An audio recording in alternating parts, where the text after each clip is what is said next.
Hello ladies and gentlemen, you are following World News live from Algiers. I'm Yassine Rikti and these are your headlines. In a letter to the UN Security Council, the Polisario Front denounced the Moroccan occupation's crimes against Sahrawi civilians, calling for accountability and an end to ongoing violations. And the French Association denounces Paris' double standards on Western Sahara, calling for consistent respect for international law. In developments related to the Strait of Hormuz crisis, India summoned a US diplomat to protest attacks on ships off the coast of Oman. Iran described the US attacks on Indian vessels as organized piracy and a threat to maritime navigation, while the US military confirmed that it had diverted 136 ships as part of the blockade imposed on Iran. In Lebanon, intense Zionist airstrikes targeted towns and cities in the south. Hezbollah said it had struck concentrations of Zionist troops and military vehicles, reaffirming its commitment to resistance as the primary means of confronting Zionist aggression.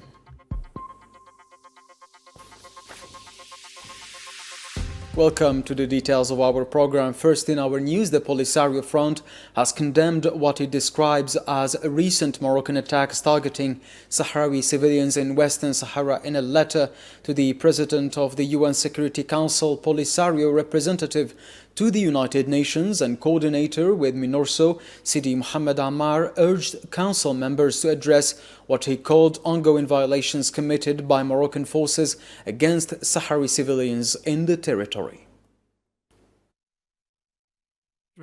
For the Sahrawi people. The Polisario Front reiterates that the deliberate targeting of civilians and civilian objects constitutes a war crime under the Rome Statutes of the International Criminal Court, also violates the rules of international humanitarian law applicable in international armed conflicts. For that reason, the Moroccan occupying state must be firmly condemned and held accountable for its continuing crimes against humanity and for its violations of international humanitarian law and international law in Western Sahara. Sidi Mohamed Ammar, a Polisario Front representative to the United Nations and coordinator with MINURSO, said Morocco's record reflects what he described as a long history of violations against the Sahrawi people. Speaking to Algeria's international channel All 24 News on Friday, the Sahrawi diplomat stated that since the beginning of Morocco's presence in Western Sahara, Moroccan authorities have continued to commit abuses against Sahrawi civilians. At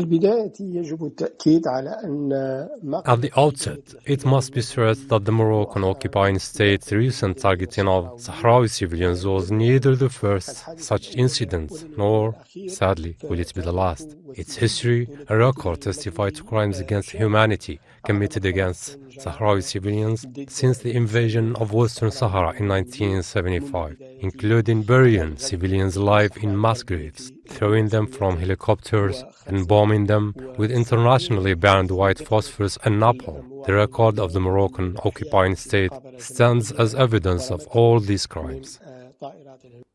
The French Association of Friends of the Sahrawi Arab Democratic Republic has denounced what it described as France's double standards regarding the Western Sahara issue, calling on the French government to apply international law consistently and fairly. In a statement released on Thursday, the association said French authorities repeatedly affirmed their commitment to respecting and defending international law, but adopt a contradictory stance when it comes to Western Sahara. France repeatedly reaffirms its commitment to respecting international law and defending the international legal order. Yet, it adopts a contradictory position when it comes to Western Sahara, which the United Nations has listed as a non-self-governing territory. We regret France's condemnation of the attack carried out by Sahrawi fighters on March 5, 2026, while it remains silent about the strikes carried out by Moroccan army drones since the resumption of the war in November 2020. US President Donald Trump has confirmed what he described as a great settlement with Iran. Speaking to reporters at the White House, Trump said an agreement with Tehran could be signed as early as this weekend in Europe. He added that he would not attend the signing ceremony, which is expected to take place in the presence of Vice President J.D. Vance. But a lot of ships, a lot of oil is out. That's why oil, even before this, the market couldn't understand why it was so free. There was more oil than they thought. We took them out at night. And that with the Strait will officially open as soon as we sign, which could be soon, very soon, maybe over the weekend. In Europe, I won't be able to be there, but JD will be there, Vice President, and some of the people. Steve Witkoff did a great job. Jared. President Donald Trump also said he believes Iranian Supreme Leader Ayatollah Mujtaba Khamenei personally agreed to a deal aimed at ending the war in the Middle East. Speaking to reporters in the Oval Office, Trump pointed to Khamenei's approval of a framework agreement between Washington and Tehran, adding that the deal in question is a very solid agreement. It's a great deal for the United States and for the Middle East, and I think ultimately great for Iran because they'll be able to build up their country and their country. I really believe it's a regime change because I find these people to be much more rational than the people that are no longer with us. We knocked out the first team of leadership, the second team of leadership. This is a different group, this is a different level, and I think it's frankly a smarter level, and it's a level that has reason. And they've all approved the deal. Everybody's approved the deal. US President Donald Trump has said that provisions reportedly leaked by Iran to the media bear no relation to the terms that were actually agreed upon. In a post on his Truth social platform, Trump stated that the items circulated by Iranian media do not correspond at all to what was agreed in writing, insisting that Tehran's claims of reaching an agreement are false. He also added that negotiating with Iran or relying on its goodwill is unbelievable. The terms that Iran leaked out to the fake news have nothing to do with the terms that were agreed to. What they said, including that weak and pathetic statement on having a deal, bears no relation to the truth. Very dishonorable people to deal with. With them, there is no such a dealing, in good faith. Amazing. Also, that totally rebuffed drone attack last night against Indian ships leaving the Hormuz Strait is totally unacceptable. They better get their act together and fast. Iranian Foreign Minister Abbas Araghchi has said that reaching an agreement with the United States is closer than ever. In a post on the social media platform X on Friday, Araghchi urged media outlets to avoid speculation about the content of the agreement until it is finalized. He added that the agreement is now within reach and promised to share full details with the public at the appropriate time.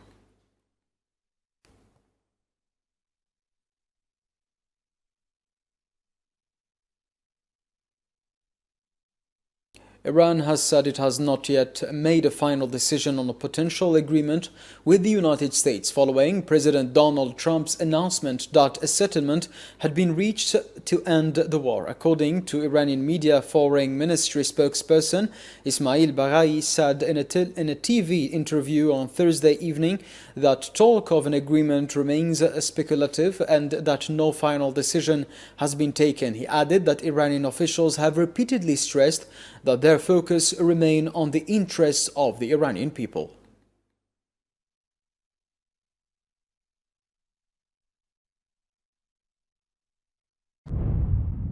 Iran is continuing its work on this matter. Regarding the text of this memorandum in general, whenever we reach the conclusion that it serves the interests of the Iranian people, we will announce that clearly and transparently. As of this moment, we have not yet reached the final conclusion. This is a very important issue and is currently being examined by the competent decision-making institutions. As soon as we reach a conclusion, we will certainly make it public.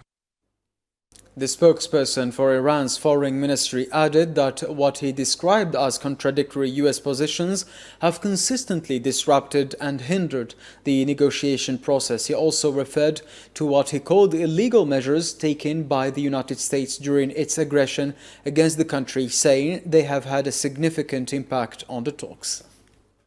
The Islamic Republic of Iran has demonstrated in practice that what it considers a red line is the interests of the Iranian people, and there will be absolutely no compromise on that matter. With regard to the recent situation, the diplomatic track has naturally been affected by the unlawful actions taken by the United States in its aggression against the country. The mediators remain active, and both Pakistan and Qatar continue to follow the issue closely. We have communicated our position with complete transparency. An advisor to the Qatari foreign minister visited Iran, and discussions were held on a number of points. However, as I mentioned, the diplomatic process has logically been affected by the actions taken by the United States. As for the text itself, it is largely a near final form. The problem is that contradictory positions taken by the United States have consistently distributed and hindered this process. Pakistani Prime Minister Shahbaz Sharif has announced that the final text of an agreement between the United States and Iran has been agreed upon. In a post on his X account on Friday, Sharif said Pakistan is working on finalizing the next steps in what he described as a peace agreement between Washington and Tehran, adding that peace has never been closer than it is now. Iran's Mehr news agency has reported details of a draft agreement between Tehran and Washington, which sets a 60-day deadline for negotiations over Iran's nuclear file. According to the agency, the draft provides a 2-month period to reach an agreement on nuclear issues and the full lifting of U.S. primary and secondary sanctions.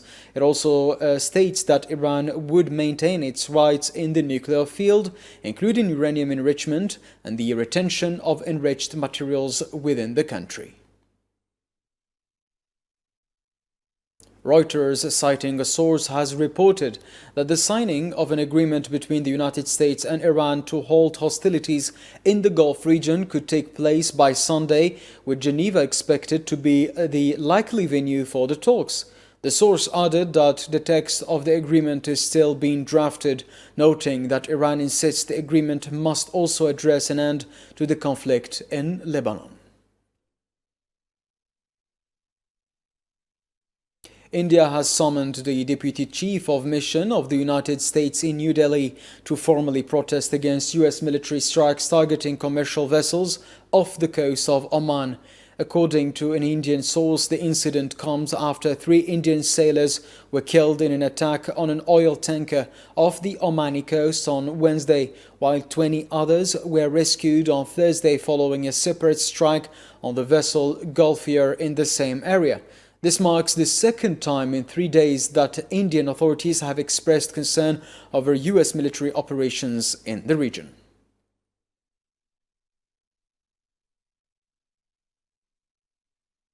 Iran has said that U.S. attacks on Indian commercial vessels are clear evidence of what it described as an ongoing policy of organized piracy, warning that such actions are endangering freedom of navigation at sea. Foreign Ministry spokesperson Ismail Baghai, in a post on X on Thursday evening, called on the international community to hold the United States accountable for what he described as unlawful conduct, warning that these practices continue to threaten international peace and security.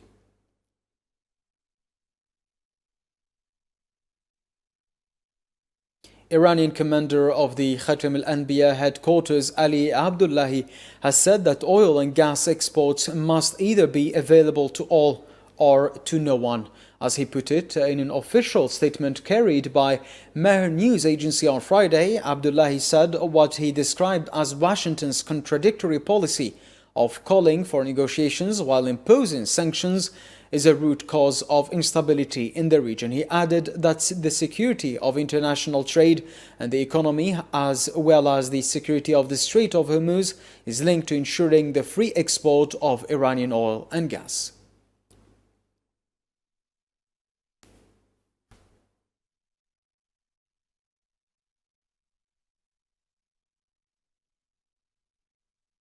The US Navy has announced that its warships and aircraft continue to carry out patrols in regional waters as part of measures enforcing a maritime blockade on Iran. In a statement released on Friday, the Navy said its forces have so far redirected 136 vessels and disabled 9 others to ensure compliance with the naval restrictions imposed on Iran.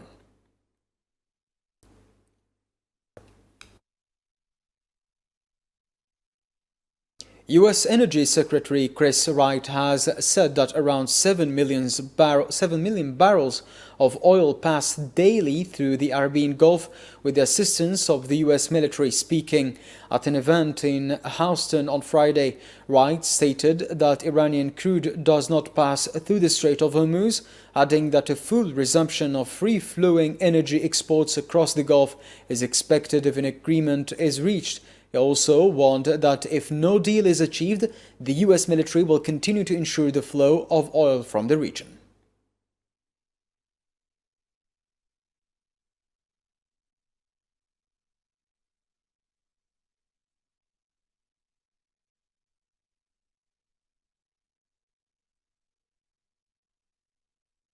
Egypt has called on the United States and Iran to seize the opportunity to reach an agreement aimed at ending the war following President Donald Trump's reported decision to back away from threats of military strikes against Iran. In a statement issued overnight Thursday to Friday, the Egyptian Foreign Ministry said Cairo welcomed Trump's announcement cancelling planned military action against Iran. It expressed hope that the current opportunity would be used to resolve outstanding issues, create the conditions to end the conflict, and open a new phase of regional stability.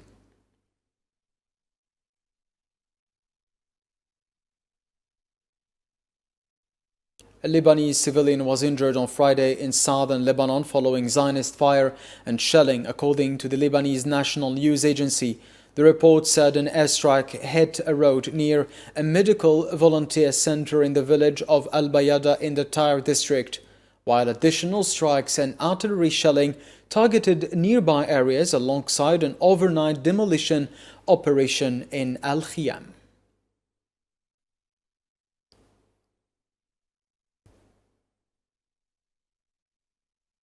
Hezbollah announced that it targeted a gathering of Zionist soldiers and vehicles in the town of Shama overnight Thursday to Friday, using rocket salvos and artillery shells in successive waves. The group said its operations are in response to what it described as Israeli violations of the ceasefire and attacks on villages in southern Lebanon, which it is said resulted in civilian deaths and injuries.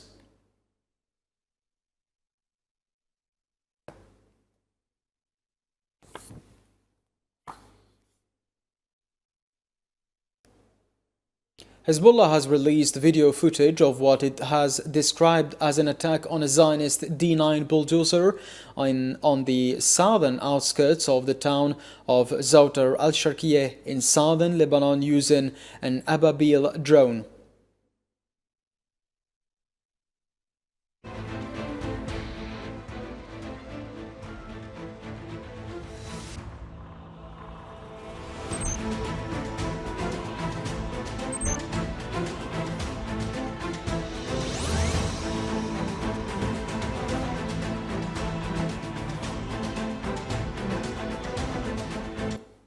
Hezbollah said that the priority of its resistance is confronting the entity's aggression, stressing that its current stance is based on steadfastness, resilience and sacrifice. In a statement, Hezbollah MP Hassan Fadallah said that all ceasefire proposals have failed to provide a real solution, arguing that they were linked to conditions he described as even worse than the war itself.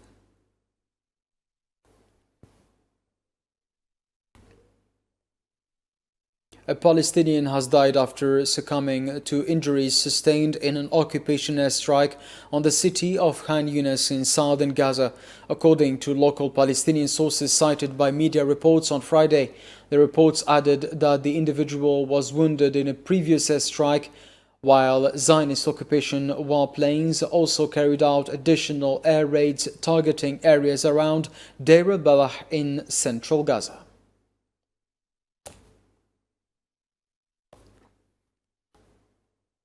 Hamas spokesperson Hazem Qasem has said that occupation forces reported shifting of the so-called Yellow Line westward early Friday in Gaza City, along with accompanying shelling and displacement of Palestinians, constitutes a blatant violation of the ceasefire agreement.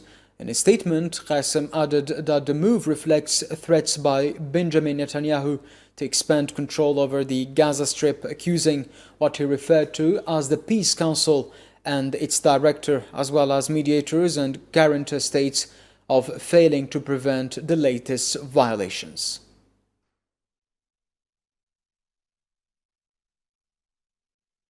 Hundreds of Palestinians in the Hamsat al-Jalaita areas in the Hebron Governorate performed Friday prayers on their land amid concerns it may be confiscated by occupation forces and settlers.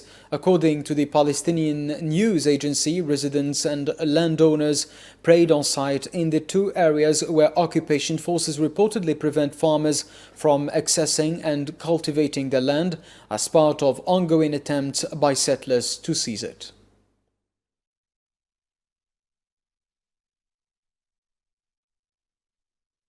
Algeria's Minister of State and Grand Imam of the Great Mosque of Algiers, Mohammed El-Mamoun Al-Qasimi Al-Hassani, has overseen the signing of an agreement to establish the Emir Abdelkader Chair at the Oxford Centre for Islamic Studies in London.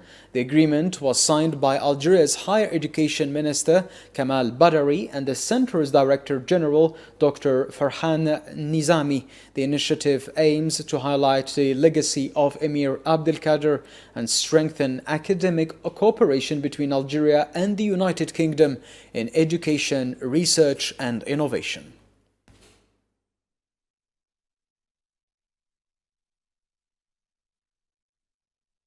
The campaign for Algeria's legislative elections continues for a fourth consecutive day on Friday. Ahead of the vote scheduled for July 2nd, political parties and independent lists are seeking to convince more than 24 million voters across the country in what is considered a key step in renewing parliamentary institutions. The three-week campaign is being overseen by the National Independent Authority for Elections, with candidates presenting their political, economic and social programs ahead of a 5-year legislative term.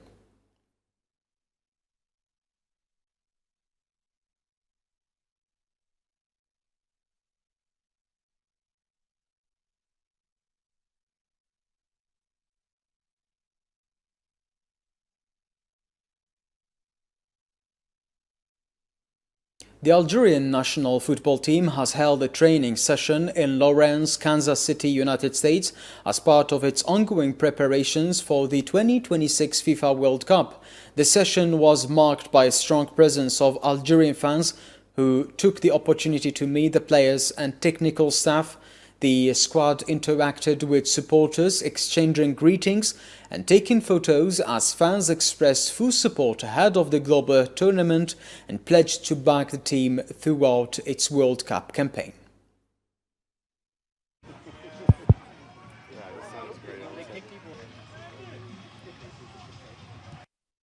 The training session was marked by a strong presence of Algerian supporters who took the opportunity to meet the players and coaching staff. The national team members greeted fans and posed for photos, while supporters expressed full backing for the Greens ahead of the global competition, reaffirming their readiness to support the team throughout its World Cup campaign.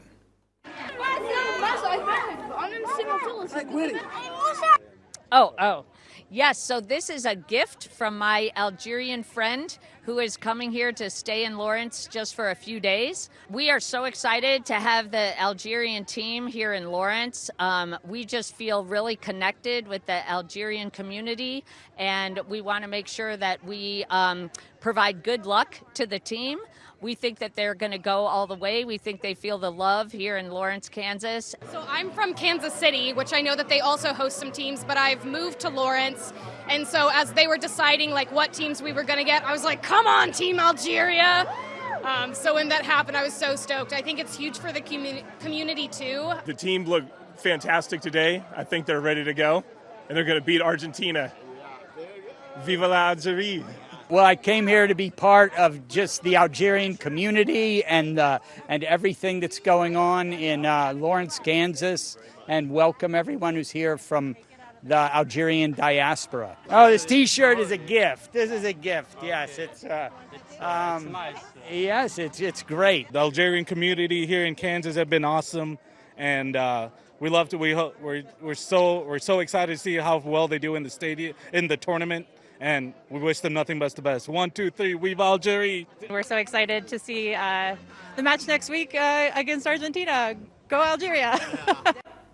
And with this, we come to the end of our news bulletin. Coming up next is our special coverage program. Thank you for your kind attention.